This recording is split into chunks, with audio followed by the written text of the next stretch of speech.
Hey guys, welcome to another video. Yes, the caption, I crashed my drone. I went to Guatemala for 2 months, and during that trip, we went ahead and climbed a volcano. And before that, I had gotten amazing shots. I was having an amazing time with the drone, seeing it take pictures of things that I would have never been able to take pictures with. But on this trip to the volcano, we were going up, and at the point where I wanted to fly my drone, it was 4,000 meters above sea level. So you could tell that the winds were going to be super strong. What's funny is I had literally just made a video on safety settings for the drone and what you should do so you can avoid these situations, and it literally happened to me, and now I'm making a video on it. I just want to talk about this situation because I want you guys to learn from my experience, and also it's a learning experience for me what I need to do going forward so I just don't crash another $850 drone. So let's talk about the crash itself. So we were going up this volcano, and once we reached the high point, which was 4,000 meters above sea level, I wanted to fly my drone. Now, I wanted to fly my drone because I have seen other content creators fly their drones, and what they captured was really awesome. It was some sick shots, and I wanted to replicate it and have my own. But the thing is, I did a crucial mistake, which I think from now on, I'm definitely going to take account. When I first had my drone, I thought I was invincible. I was taking it everywhere, and I thought it was going to be an easy flight. But the thing I messed up was on the wind situation. The weather did not permit for the best flying experience for the drone, and I overlooked it, and I decided to fly anyways. So the troubles that I had with that was I couldn't even fly my drone out to where I wanted it to go due to the wind pushing it back. And even if I were to make it to where I wanted to take the shots, making it fly back would be really hard, or I might not even be able to at all because the drone would have to fight against the wind, and the battery might die. So I didn't fly it out. I just took it maybe 10 to 15 meters, and I realized this is not a go. So I did do a good thing of just not going with it, but I should have stopped and made the decision before even taking my drone out the bag. So that right there is the number one thing I failed on, was not flying my drone in the most appropriate weather conditions. So now the issue here is the landing part. Due to the high winds, there was a few options I should have done instead. Maybe I should have let the drone land by itself on the ground, or used an emergency brake and catch it midair. I was with my wife, so I could have had her use that option since she's done it before, and I could have saved my drone. But what I did was I used my hand to land a drone, and that was a big mistake.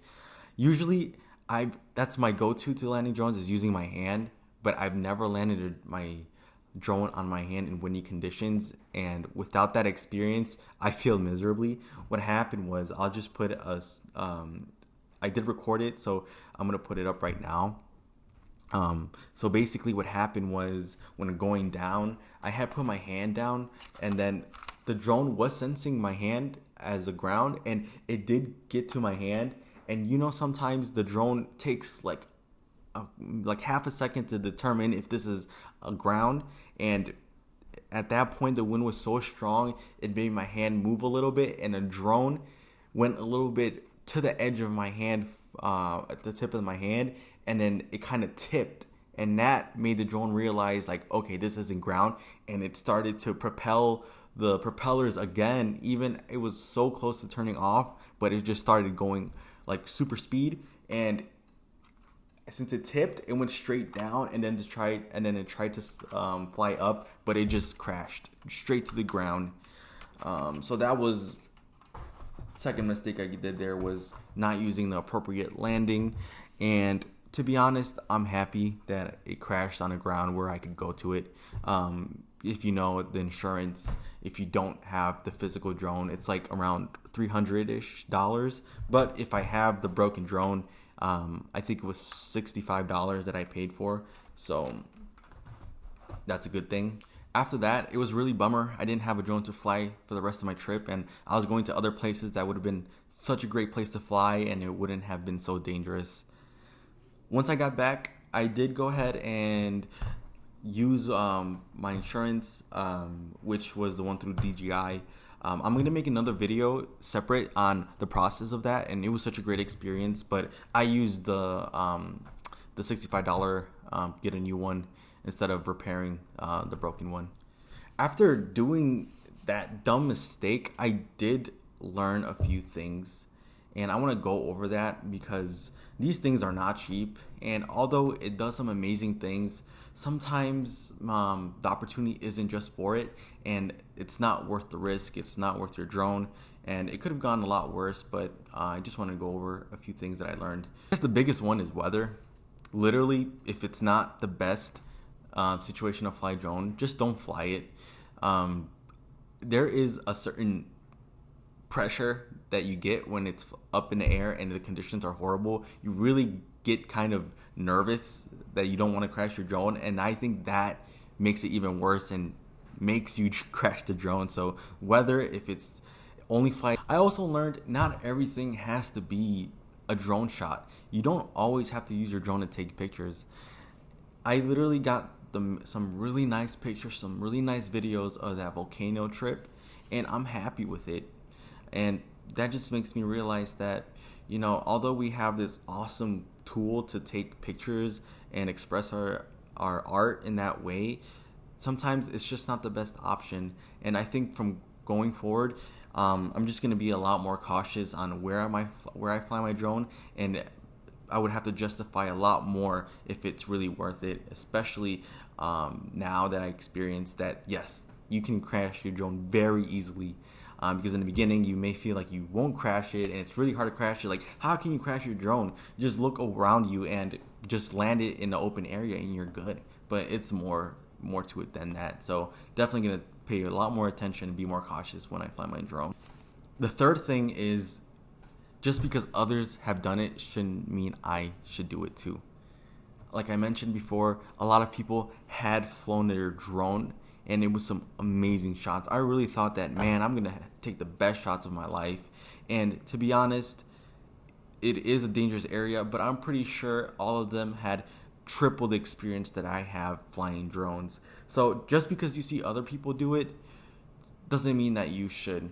The risks are just a lot higher if you're not that experienced like me. So I highly suggest, if you're just learning or you have a few months with it, just don't risk it.